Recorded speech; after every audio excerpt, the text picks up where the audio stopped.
Hello everybody.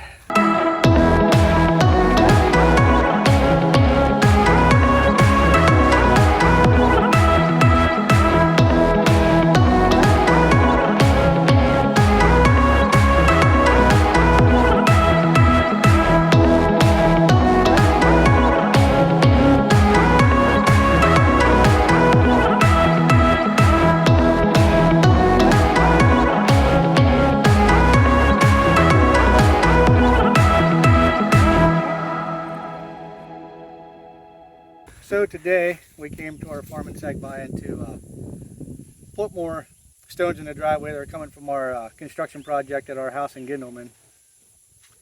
And it seems like it always rains here. But anyways, the reason for this today is because I want to warn other foreigners and try for them to not get ripped off like we got ripped off at our farm here in Sagbayan. And once the people moved out, like we assumed and we knew we were being ripped off, but we didn't know to what extent. Because with the pigs, there was always a reason why the harvest, or there was only 5 or 6 pigs, or backed in the baby ones, that survived. It was either a typhoon came through, or there was a solar eclipse, or it was rainy season. There was always an excuse. So we found out from the neighbors that our workers were selling the piglets before they were even born to the neighbors. They had orders ahead of time.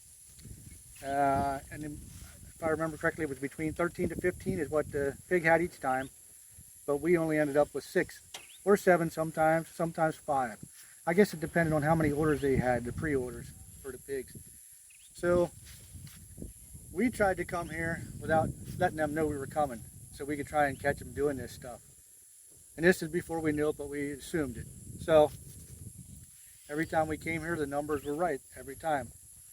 Well, the owners, or the neighbors, told us that other neighbors nearby were warning our workers that we were coming to get rid of the piglets, go hide them somewhere. So they would take them real quick to another property. So all the neighbors here, let me back it up, not all neighbors, but neighbors here that are working for foreigners are all doing this. Because we found out that the next door neighbor, the one that's warning them all the time when we're coming, was also stealing from his boss. So I don't know why they think it's right to do that.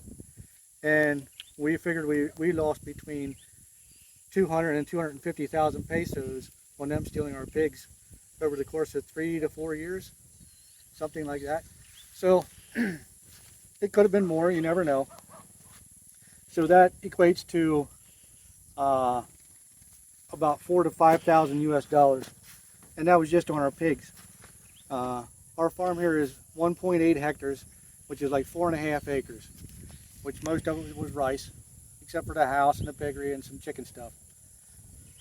And with the rice field, we were paying for them to plant the rice, and then the government was giving them 2 sacks of seed rice to plant, which they weren't using it. Supposedly they were eating that, which can't believe they didn't get sick or die. but anyways, then they were taking out insurance on the rice field to try and claim money that way if the harvest wasn't good. And they were always telling us the harvest was bad because who knows why. So most of the times it was 20 some sacks we're getting off of, say, probably 1.5 hectares, which should have been at a minimum about 150 sacks of rice, and we were getting 20 some sacks. And the workers were being paid free housing. We paid for the electricity, we paid for the water. We bought a motorcycle that stayed on site here that they destroyed, beat the hell out of it. For just a few-year-old motorcycle, you think it'd be 20 years old. Then they somehow, we had a backpack sprayer for spraying the rice field. That disappeared somehow. We had a water pump that we just bought. That broke. Can't find it, so I'm assuming they sold that to somebody. There's all kinds of stuff that they just ripped us off. So I'm hoping if there's any other foreigners out there, look into your workers. Try and catch them, because I'm sure most of them are ripping you off. And it's sad. It's real sad to say that. But, you know, it's hard to find people you can trust. And I thought we treated the workers good. You know, we gave them a salary. Every time we came here, we brought stuff for them. We always gave them clothing, gave them food, shampoo, soap, deodorants, all kinds of stuff. We would always give them stuff. And that's how they treat you, you know. So, and it sucks to find it out. But, you know, you learn, you live, and you move on. So, now we're trying to fix the property up. Somebody else is going to work the rice field. And for us, it sucks that we sold the pigs because we thought the pigs weren't very good sows. They weren't producing enough piglets. But it wasn't the sows' problem, it was the workers' problem of stealing. So now we have to get more sows and put them at our place in Gindleman and have somebody watch them there. You know, like I say, it just sucks that we sold good sows that we're actually producing, but because of the workers that we didn't think they were. So if there's any farmers out there watching this that have farms or any other kind of business here in the Philippines, look into your workers. I'm sure they're stealing, you know. So maybe you can figure out a way to catch them. You know, we're not planning on ever working this farm here again for ourselves. Somebody's just going to work this and give us a percentage of the rice that they get off of it. And we're going to try and sell this farm because there's no need for it anymore.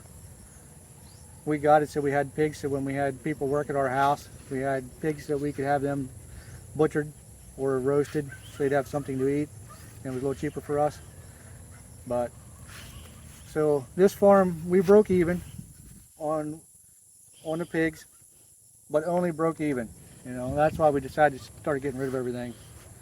And we had a carabao for plowing the field. We got rid of that. We got rid of our mud boat, which is used for making rice fields softer or muddier, however you want to say it, so they can plant it so it doesn't hurt their fingers when they're pushing their rice in.